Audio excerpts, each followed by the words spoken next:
Bonjour à tous, bienvenue dans cette nouvelle vidéo sur l'assembleur et l'amiya. On doit être à la 14e, si je dis pas de bêtises, on a déjà bien avancé, on a appris à utiliser le copper au moins de façon basique, on va dire. Donc dans la vidéo, j'avais oublié de sauver mon fichier TOM, donc on va le faire tout de suite. On va se remettre en mémoire fast, on va reprendre notre fichier temp qui donc faisait bouger notre copper bar. Et on va le sauver dans base, notre fichier de référence, on va dire. Donc, pour finir sur le copper, donc pour finir dans on va dire le tutoriel débutant sur le copper, je reviens sur ça, mais enfin, le copper c'était vraiment une merveille quoi. Sur un balayage d'écran, le copper pouvait écrire dans tous les registres de l'amiya depuis DFF 080 jusqu'au dernier registre qui était DFF 1FC, si je dis pas de bêtises. Et il pouvait même, par une petite manip spéciale, écrire dans les registres avant DFF 080, qui étaient les registres du blitter. C'est-à-dire qu'on pouvait commander au blitter depuis le copper. Mais bon, là, ça relève de la programmation experte en Amiga, donc c'est plus du tout dans le cadre de la programmation débutant. Mais enfin, déjà, avec cette simple fonction-là du copper qui permettait d'écrire dans tous les registres de DFF 080 à DFF 1FC, on pouvait déjà faire des merveilles, mais vraiment des merveilles. Par exemple, un exemple parmi tant d'autres, l'écran de Shadow of the Beast que vous connaissez tous, celui-là, c'était un écran en 8 couleurs à la base. Alors vous allez me dire, c'est pas possible, il n'y a pas que 8 couleurs sur cet écran-là. Eh bien si, voilà l'écran original de Shadow of the Beast, dessiné sous Deluxe Paint, je vous demande de me croire. Et en fait, comment est-ce qu'ils arrivaient à ce miracle-là? Eh bien, tout simplement, là, le copper, là, tout en haut, il rentrait les 7 premières couleurs pour le haut du ciel, là, dans les registres de couleurs, enfin les 8 premières couleurs, pardon, dans les registres couleurs 0 à 7. Donc pour là, il y avait 8 couleurs. Puis ensuite, là, à cette ligne-là, le copper changeait toutes les couleurs de 0 à 7, donc les 8 couleurs, et on avait 8 autres couleurs. Et ensuite, là, le copper changeait de nouveau toutes les couleurs de 0 à 7 jusqu'à ici. Et ensuite, là, ça changeait encore. Donc on avait en fait, grâce au copper, un écran qui demandait à l'amiya seulement 8 couleurs théoriquement de base. On avait 8 plus 8 plus 8 plus 8 au moins, même si là je me demande s'il n'y avait pas encore 8 couleurs différentes ici. Si on reprend l'écran définitif de Shadow of the Beast, on avait 8 couleurs là, 8 couleurs là, 8 couleurs là, 8 couleurs là, 8 couleurs là. Il y avait encore 8 couleurs, je pense, différentes pour la barrière devant. Enfin bref, il y avait 40 couleurs au moins sur cet écran, en ouvrant simplement un écran 8 couleurs et en programmant le copper. Et les scrollings différentiels que vous voyez à différents niveaux là sur Shadow of the Beast, qui était si merveilleuse quand c'est sorti, là aussi c'est une utilisation uniquement du copper. Le 68000 écrivait dans le copper différentes adresses mémoire de l'écran à chaque fois qu'on était dans une ligne là, dans une ligne où il y avait un scrolling différentiel. Et grâce au copper, on avait ce scrolling à plusieurs vitesses qui était assez fabuleux pour l'époque. Tout ça uniquement grâce au copper. Parce que le copper pouvait en temps réel, enfin en tout cas en fonction du défilement du raster sur l'écran, changer l'adresse mémoire où Denise allait chercher les graphismes. Donc on pouvait faire des scrollings, quasiment à toutes les lignes, des scrollings différentiels, quoi. Donc sur Shadow of the Beast, si je dis pas de bêtises, il y avait un niveau de scrolling ici, un autre ici, un autre ici, un autre ici, un autre ici, il doit y avoir 6 ou 7, et un autre pour la barrière. Et toutes les lignes là, de fond d'écran, là, que vous voyez de rouge, là, le dégradé de rouge, c'est aussi fait au copper avec la couleur de fond. Donc on a 40 couleurs de base, plus tout le dégradé là qui fait encore je sais pas combien de couleurs. Enfin. Donc grâce au copper, on avait un écran Amiga en 1989, quand Shadow of the Beast sort, où il y avait 64 couleurs de disponibles, quoi. Un truc de fou, quoi. Donc voilà. Donc le copper, ce programme, après il y a de la programmation vraiment experte, il y avait donc ces bits là, le masque, je vous ai dit de toujours mettre FFFE pour l'instant, mais on peut travailler sur les bits de masque et faire des choses assez chouettes. Le dernier boss signification bit, là, le bit 15, avait aussi une signification particulière. Bon, on sort du cadre de la programmation copper de base, on va dire. Mais bon, c'était juste pour vous redire que vraiment c'était une merveille cette puce. Alors, dans cette vidéo, je vais essayer d'attaquer avec vous un truc complexe, qui est le codage des positions horizontales sur l'écran. Alors, c'était complexe, mais c'était pas, les programmeurs n'avaient pas complexifier ça par plaisir, enfin les concepteurs de l'Amiga, c'est qu'à l'époque où l'Amiga sort, en 85-86, c'est quand même le seul ordinateur, ou quasiment un des seuls, où on peut avoir accès à tout l'écran. Je vous ai dit, normalement, il y avait pratiquement tous les ordinateurs avaient un playfield au milieu comme ça, et puis autour, c'était le cadre qu'on pouvait pas toucher, quoi. Et donc, pour les premières fois dans l'Amiga, tout ça c'était touchable, modifiable, etc. Mais ça entraînait une programmation assez complexe. Donc, on a déjà vu comment les lignes horizontales s'étaient codées. Donc, ça partait de 00 tout en haut, de $138 tout en bas. Comment les lignes verticales, pardon, étaient codées. Là, c'était $1B. Et entre les deux, donc de 00 à $1B, c'était le retour vertical, le VBL, ou le VBI. Et donc là, c'est assez simple en horizontal, parce qu'une ligne de balayage écran correspond à une ligne de pixels pour l'Amiga. Enfin, pour le hardware de l'Amiga. Donc une ligne du faisceau d'électrons est égale à une ligne de pixels. Pour l'horizontal, c'était un peu plus compliqué. Donc on va considérer dans un premier temps que les pixels commencent en $00, là très à gauche de l'écran. Même si c'est pas tout à fait vrai, mais bon, c'est pas grave pour l'instant. Donc on est en $00, puis le faisceau d'électrons, le raster avance, les pixels prennent de la valeur, jusqu'à, on va dire, $6A, la position pixel $6A, qui en fait, cet intervalle-là, c'est le HBI, c'est le Horizontal Blank Interval. C'est-à-dire que c'est des valeurs un peu virtuelles, hein, comme en vertical, où en fait ça sert à ce que le faisceau d'électrons passe de droite à gauche. Donc les valeurs de 0,0 à 6A sont des valeurs un peu virtuelles du faisceau d'électrons à gauche de l'écran. Ensuite, à partir de la position pixel $6E, alors ça dépendait des moniteurs, hein, c'était analogique à l'époque, mais à peu près à partir de $6E, on peut voir commencer à apparaître des pixels. Ok, puis là, les positions pixels augmentent, jusqu'à la fin de l'écran. On va dire que la position maximale atteignable est aux alentours de $1C4 en position pixel. Enfin, même un peu plus que ça, probablement un C8, un C9, je ne me souviens plus exactement. Alors le problème, c'est que ces positions pixels, là, très précises sur l'écran, de un pixel l'un à côté de l'autre, le faisceau d'électrons allait tellement vite de gauche à droite que ces positions de pixels hyper précises là, n'étaient accessibles qu'à Denise, qu'à la puce graphique Denise dont je vous ai déjà parlé. Hein. Denise ici, et Denise qui s'occupait des sprites, pouvait positionner sur l'écran au pixel près. Donc les sprites et les écrans gérés par Denise, qu'on verra plus tard, qu'on appelle le playfield et les bitplans, étaient positionnables au pixel près sur l'écran. Par contre, le 68000 et le reste du hardware de l'Amiga globalement n'avait pas accès aux positions pixel par pixel. Il n'avait accès que, alors, le 68000 par le biais du registre VHPOS-R qu'on a déjà vu. Donc dans ce registre-là, on n'en avait pas encore parlé, mais il y avait la position, là ça s'appelle le bazar, ici dans VHPOS, là, il y a la position horizontale qui est codée. Les H8, H7, H6, H5, H4, H3, H2, H1. C'est la position horizontale du faisceau d'électrons en pixels, mais vous avez vu, il n'y a pas de H0. Le H0 n'est pas codé là. Donc en fait, le 68000 avait accès à toutes les positions pixels paires. Il ne pouvait pas coder 1. Le bit H0 n'était pas là, donc on ne pouvait pas coder 1. Donc par le biais de ce registre VHPOS-R, là, VHPOS-R, on ne pouvait lire que les positions pixels paires, c'est-à-dire, si je reprends mon petit schéma là, donc par exemple ici on était en dollars, on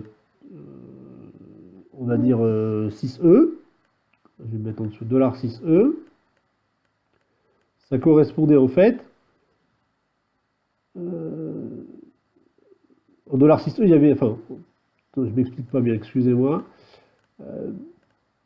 En fait, si on part de 0 pour simplifier, quand on était en position pixel 0 ou 1, en fait, pour le raster, donc pour la position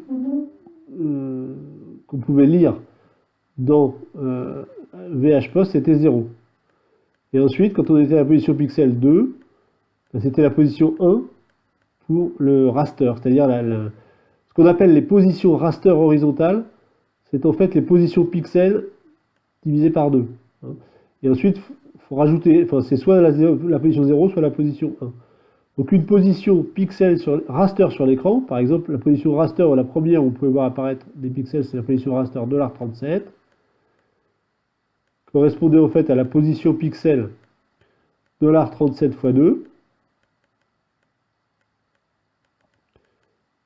2, plus 0 ou plus 1, en fonction de si on était dans le premier pixel de la position ou le deuxième pixel de la position. C'est pas très simple à expliquer, je ne sais pas comment l'expliquer mieux.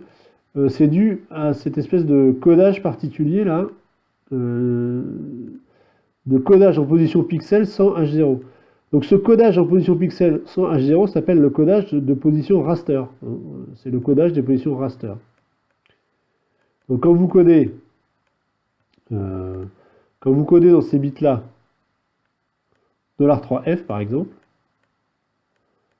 en fait, s'il y avait eu un bit H0 là, vous auriez codé ça sur 9 bits au lieu de 8. Donc ça aurait été égal à 3F x 2, vous avez décalé d'un bit vers la gauche, plus 0 ou 1, ce qui était possible dans ce bit H0 là. C'est pour ça que c'est assez complexe. Hein. Il y a ce codage raster qui est égal donc au codage qui est codé sous forme de position pixel mais sans bit H0. Donc c'est comme un codage pixel x 2, enfin divisé par 2 plutôt, pardon, avec un bit 0 ou 1 à chaque fois. Ça, donc, c'est la position raster. Et c'est ça qu'on pouvait lire dans le registre VHPOS. Et pour le copper, c'est encore plus compliqué, puisque le copper pouvait coder, pareil, dans le copper, il codait la position horizontale en pixels, mais sans bit 0, donc il n'y a toujours pas de H0, et le H1 est toujours à 1. Donc ça veut dire qu'on a accès qu'aux positions raster impaires, ou toutes les 4 positions pixels si vous remettez un bit 0 pour les positions pixels. Donc, si on reprend notre programme de départ là, on va effacer notre petite boucle pour faire déplacer la copper bar. On va effacer notre copper bar.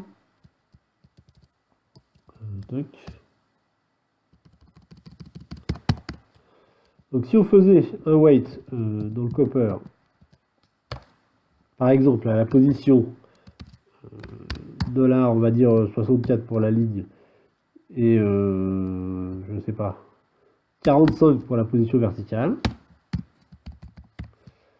en fait on attend le pixel $45 x 2 pour aller écrire une couleur dans $180. Par exemple on va écrire rouge, puis ensuite on va attendre la ligne d'après. Pardon.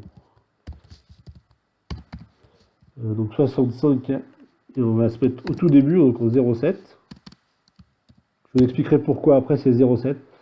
Et on va se remettre à noir. Donc si on exécute ce programme avec cette liste copper là, vous voyez le copper là n'a débuté qu'à la position raster 45, $45. C'est-à-dire à la position pixel $90. Enfin, $45 x 2, pardon, pas $90, excusez-moi. Et alors, en fait, c'est même pas vrai ça. C'est encore plus compliqué que ça, puisque la position réelle sur l'écran qui sera attendue sera la position notée dans le white copper plus 1. C'est-à-dire qu'en fait, là, on attendra la position horizontale $45 plus 1. Donc la vraie position sur l'écran, ça sera en fait la position raster $46 en raster. Donc la position pixel $46 x 2. Alors je ne sais pas très bien pourquoi c'est comme ça, probablement parce que après le wait ici, le copper a besoin encore d'un petit peu de temps machine, donc un peu de cycle mémoire pour fetcher l'instruction suivante. Donc c'est pour ça qu'il y a probablement encore une position raster qui avance. Donc pour l'instant, ce que je vous dis là, je ne peux pas vous le prouver, parce que je n'ai pas encore fait les bitplay et les playfields. Mais croyez-moi, la position qui est attendue dans le copper en horizontal est égale à la position codée plus 1. Donc on est d'accord, dans le copper, on ne peut coder que des positions impaires, des positions raster impaires, à cause de ce codage particulier dont je viens de vous parler. C'est assez complexe tout ça, il faut accepter un certain nombre de choses au début, ou alors vous allez potasser un peu comment sont codées les positions raster ici. Mais en tout cas, c'est codé en position pixel sans bit 0. Donc le bit H0 ici n'est pas codé, il est toujours à 0. Donc par le biais de VH-POS-R, on a accès à toutes les positions raster, paires et impaires, c'est-à-dire à toutes les positions pixels paires.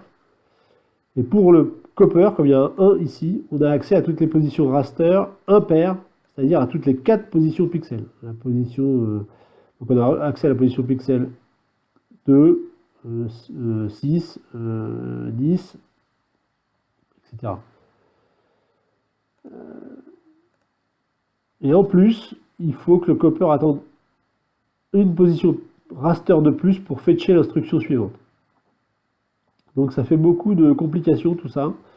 Mais ça pouvait pas vraiment être plus simple à l'époque. Donc c'est même ce qui est passionnant aujourd'hui pour nous, c'est d'étudier avec quelles limitations de moyens ils arrivaient quand même à faire des choses extraordinaires. Parce que sur un ordinateur d'aujourd'hui, les puces sont tellement puissantes que plus rien nous surprend, plus rien n'est...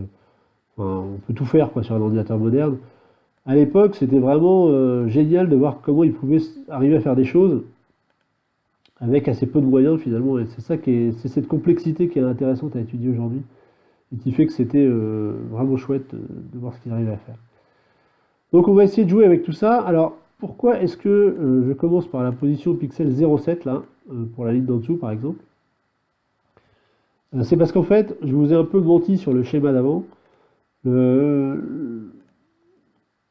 Les positions pixels, elles allaient jusqu'en $E2 ici, enfin des positions raster, pardon, elles allaient jusqu'en $E2, puis ensuite ça repassait à 0, mais toujours ici là.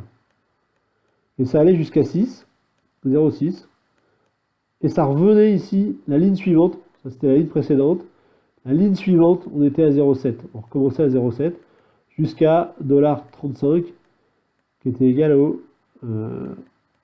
HBI, à l'horizontal blank intervalle. D'accord? Donc, en fait, les positions 0 à 6 sont encore sur la ligne précédente après E2, après la position finale E2. Ça complique encore l'histoire. Donc, on va faire des petits essais. Par exemple, là, on a codé la position pixel 45, on va aller plus loin, on va poser la position pixel $90 par exemple.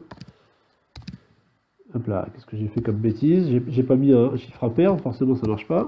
Alors 91, 9,1 pardon. Et vous voyez que ça part beaucoup plus loin à droite sur l'écran. Si on fait 2 wait on va rester à 45 comme on avait fait au début. Et on va en faire 2 de suite. La ligne d'après, par exemple, on fera $91. On mettra une autre couleur, par exemple, on va mettre jaune. Et ensuite, on fera une troisième ligne noire pour bien s'apercevoir de ce qu'on fait. Donc là, on va attendre la ligne 66, la ligne suivante. Le premier pixel, enfin la première position à gauche qui est 0,7. Et on va remettre à noir. On va avoir deux lignes l'une au-dessous de l'autre avec des différences verticales. Donc vous voyez, là, le copper commence à rouge ici en $45, en fait en $46 en vrai, en position raster. Reste à rouge, rouge, rouge, rouge, rouge, rouge, rouge jusqu'à la ligne suivante, rouge, rouge, rouge, rouge, jusqu'à ce qu'on atteigne la position raster $91, qui est en fait en réel la position $92, où il passe la couleur à jaune. Jaune, jaune, jaune, jaune, puis ensuite on est complètement à gauche de l'écran là, et on repasse à noir ici, donc on ne voit pas, et ensuite tout est noir. Voilà comment fonctionne le codage vertical des positions raster. Ce qui nous intéresse, c'est surtout le codage copper, parce qu'on ne va jamais quasiment chercher des positions verticales avec VPOS, là, avec le 68000. Ça donne un peu n'importe quoi, enfin souvent on s'en sert pas. En tout cas, en programmation débutant, clairement pas. Donc c'est surtout au niveau copper que c'est important d'essayer de comprendre ça. C'est surtout important parce que dans les vidéos suivantes, on va commencer les bitplanes, c'est-à-dire les vrais écrans Amiga dans lesquels on peut dessiner, écrire, etc., qui vont se servir de ces positions pixels horizontales. J'espère que j'ai été assez clair. Je vais pas faire une vidéo plus longue là-dessus, parce que c'est vraiment complexe. On va sauver notre programme base comme ça pour l'instant. Et je vous retrouverai dans la vidéo suivante pour commencer les bitplanes de l'Amiga. C'est-à-dire les écrans. Là, ici, il y a un bitplane par exemple où il y a tous les pixels de nos lettres qui sont écrites, etc. On va voir comment on code ça et comment ça fonctionne. Voilà. J'espère que cette vidéo a été assez claire. C'est de toute façon assez complexe, hein. On verra avec la pratique, j'espère que ça s'améliorera. Je vous dis à bientôt. Merci d'avoir regardé cette vidéo.